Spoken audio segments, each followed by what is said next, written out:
Today, the tariff snakes and ladders game takes another turn.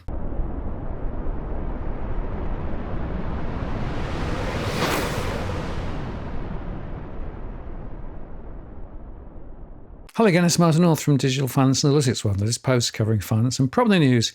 Here we go again, more uncertainty relating to Trump's favourite policy tool, which has been thrown into turmoil again after the US Trade Court issued a rare rebuke, blocking many of the import taxes that he's threatened and imposed on other countries.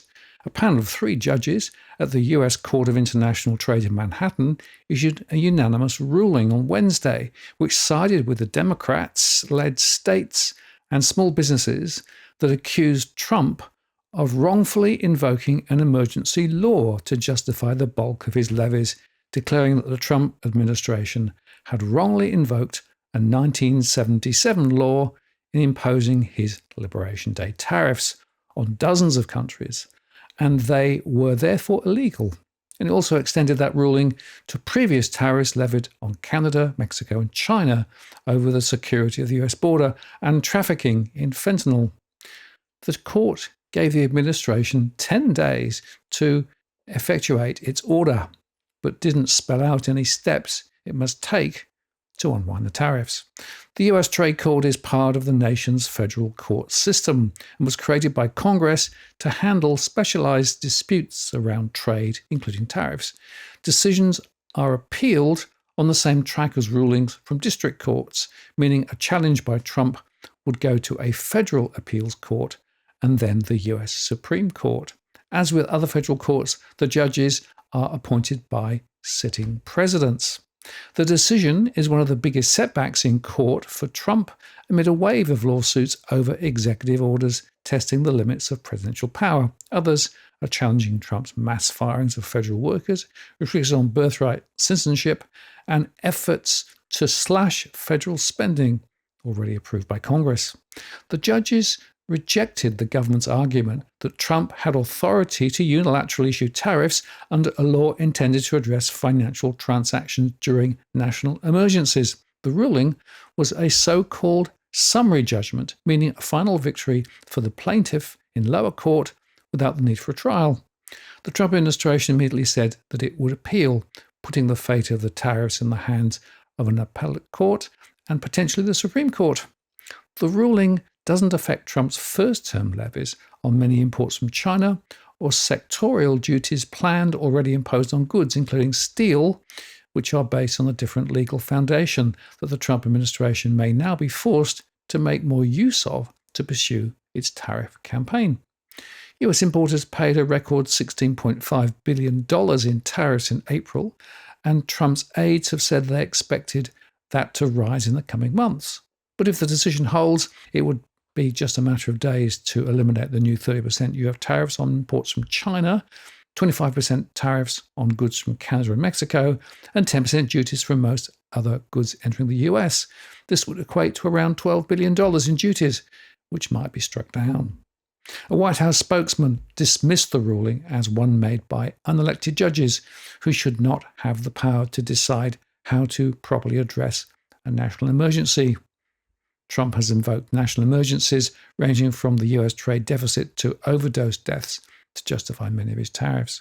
If the ruling isn't reversed or ignored, one of the consequences would be greater fiscal concerns at a time when bond markets are questioning the trajectory of the US's mounting debt load. The Trump administration has already been citing increased tariff revenues as a way to offset tax cuts in his One Big Beautiful Bill, now before Congress, which is estimated to cost around $3.8 trillion over the next decade.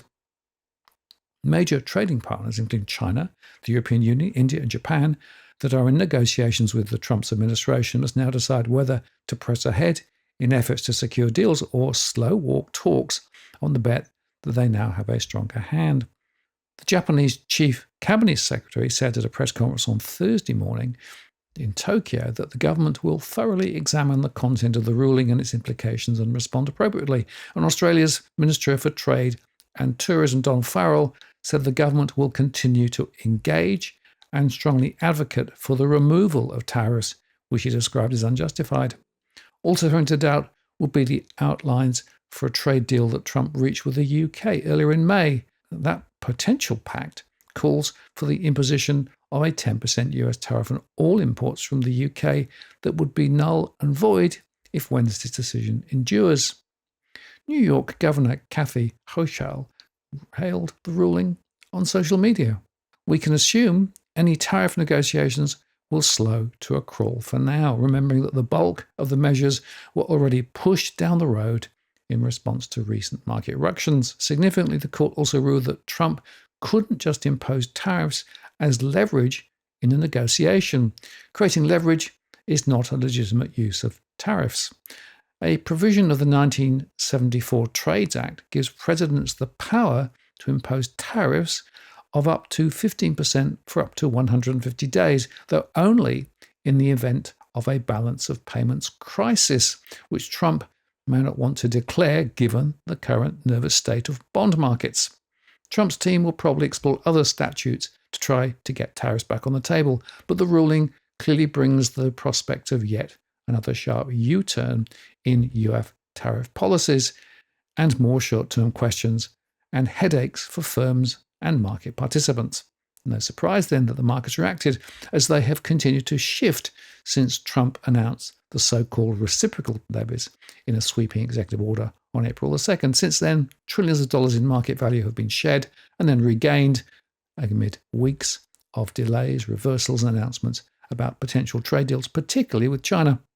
Asian markets jumped higher on the news, with the Nikkei in Japan at 1.88% and the Topix up 1.53%. The Kospi was up 1.89%, while the Hang Seng in Hong Kong lifted 1.4%, though the mainland exchanges in China, including the Shanghai Composite and Shenzhen CSI 300, were both a little higher. The ASX 200 rose a very muted 0.14%, while the Aussie moved up 0.28% to 64.42 US cents and 47.84 UK pence. The fear gauge, or VIX, in the US was down 5.18%. Significantly, long-term bond yields turned higher on the news in several markets on the expectation of higher US deficits, with the German 30-year, the UK 30-year, the Japan 30-year, and the US 30-year all rising. This is really just another day in the volatile office as the tariff snakes and ladders game plays out. But as to where it all ends, well, who can tell? Remember, markets don't like uncertainty, and yet we have that same uncertainty in spades again. I'm Martin North from Digital Finance Analytics. Many thanks for watching, and I'll see you again next time.